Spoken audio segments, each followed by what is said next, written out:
Pat Day. How are you, my friend?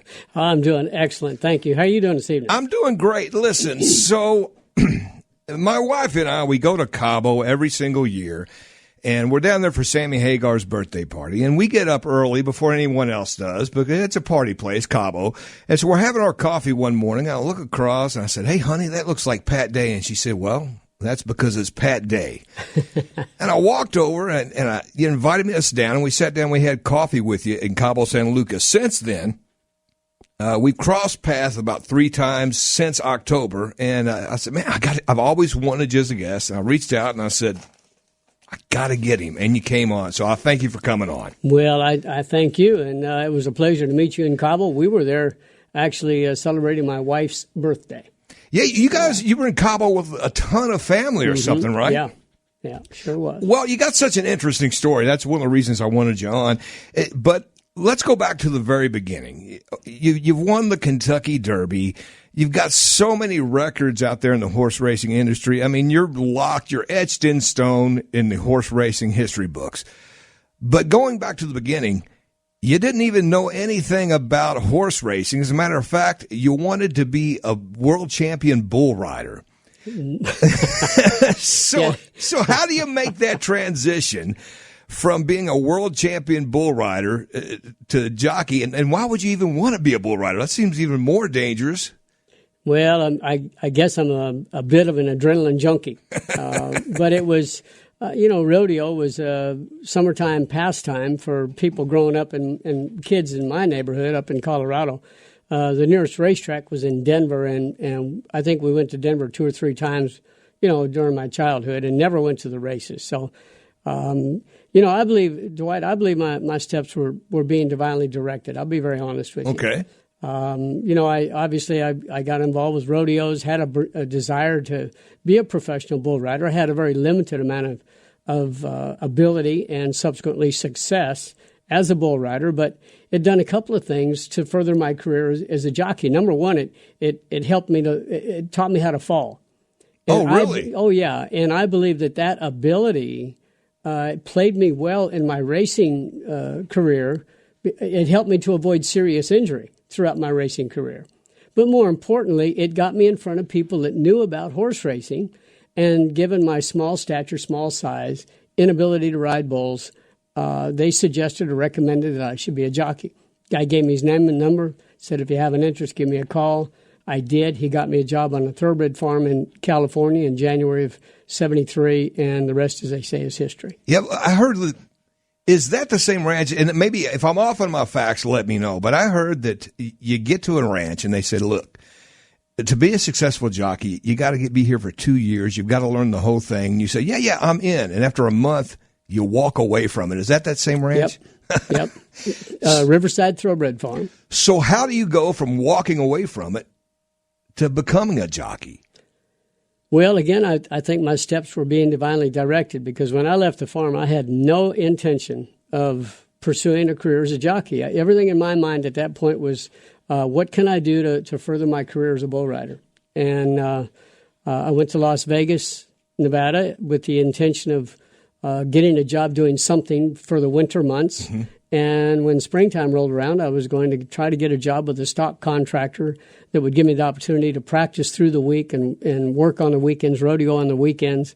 I couldn't find a job.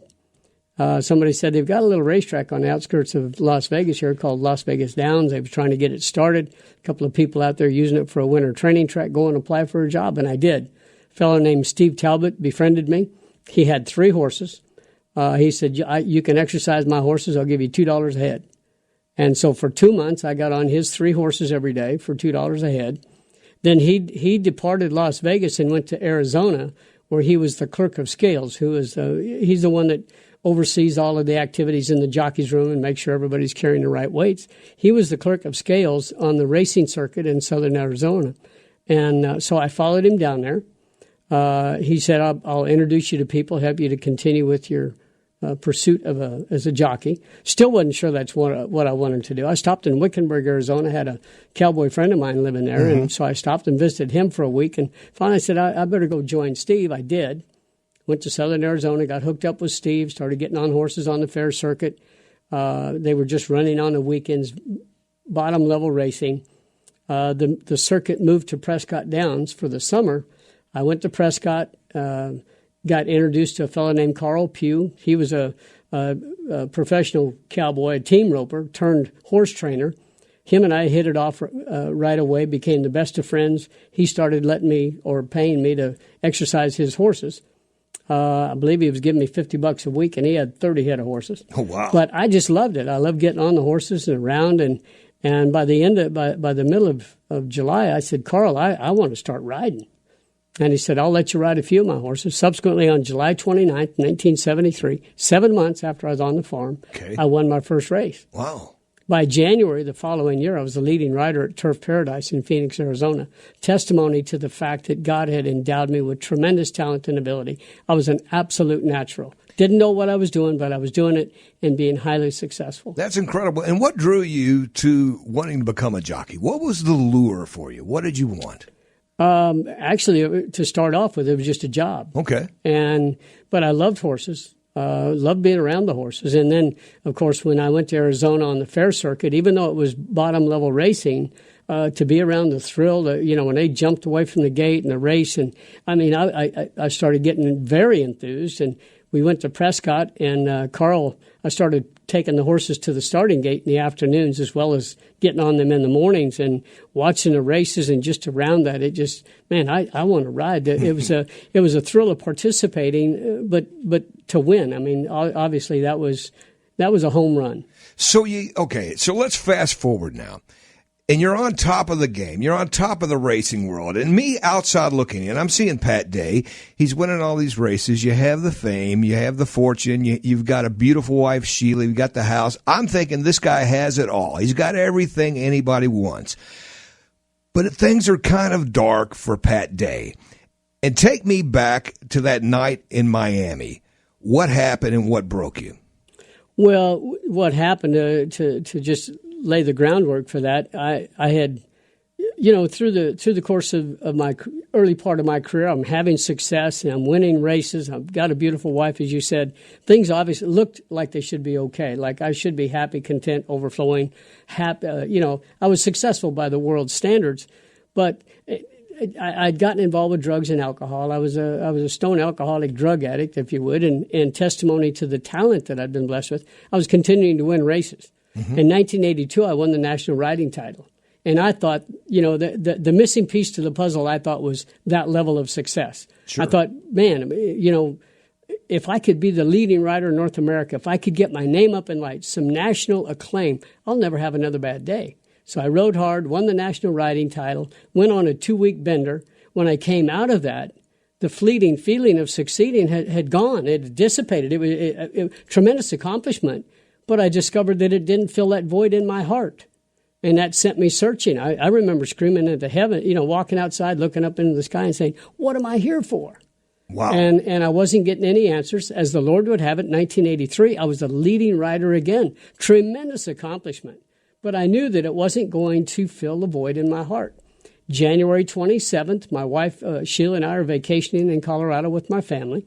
And she drove me into Denver. I got on a plane, flew to Miami, Florida, where I was scheduled to ride in a race at Hialeah Park the next day. I got into Miami late in the evening, checked into a hotel near the airport, got in my room, turned the TV set on, which is a habit just for noise, company, started getting ready for bed. The program on that particular channel happened to be a Jimmy Swaggart televised crusade. Now, when I'm all ready for bed, the last person I wanted to listen to was some television evangelist. Right. I didn't think that he had the answers to my dilemma.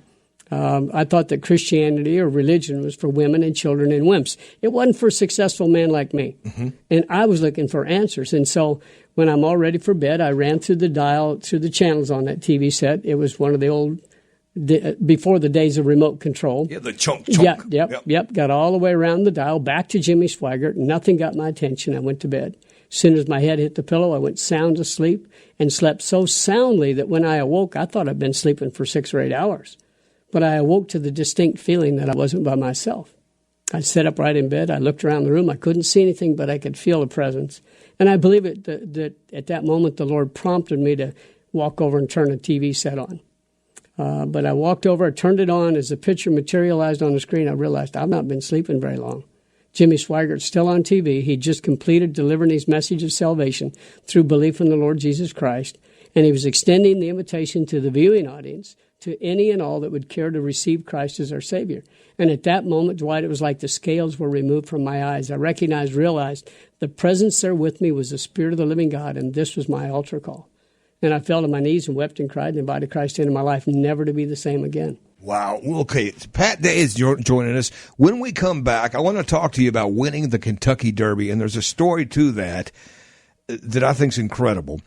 And can you stick around with me? Absolutely. All right. More with Pat Day when we continue on News Radio 840 WHAS.